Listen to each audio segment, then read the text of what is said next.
My name's Chris Green. I'm president of the Pacific Northwest Hydrogen Association. So we are one of 7 hydrogen hubs in the country located with projects in Washington, Oregon, and Montana. I think the main point for us right now is, and this has been a great conference, and a lot of what we're hearing at this conference is about some things that are different in the marketplace from a year or two ago, and challenges or barriers in the marketplace, and how we get this product produced and sold and bought and used.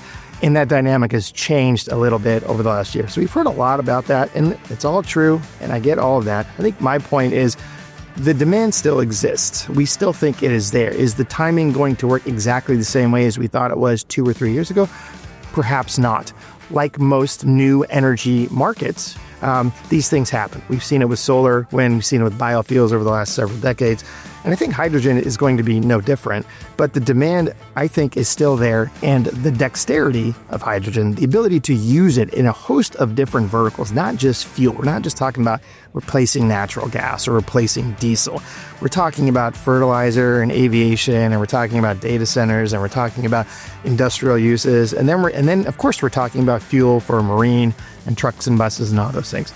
So you've got so much ability for hydrogen to be used in so many different places. I think that we are going to see this industry grow, steady as it goes perhaps, and with some bumps in the road as we go.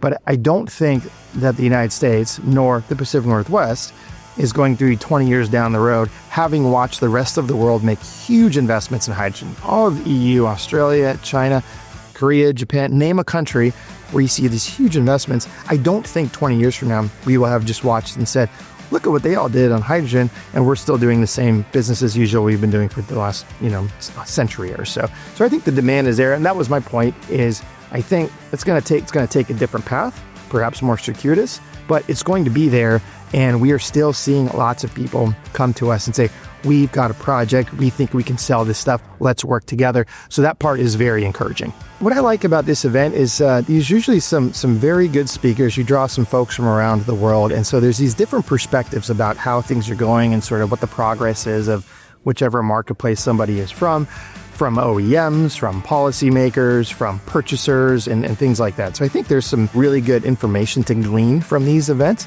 There's usually some pretty good networking as well. And so we've definitely had some of our hydrogen projects come to this event over the years and consummate some sort of commercial relationship years later because of a relationship they found here.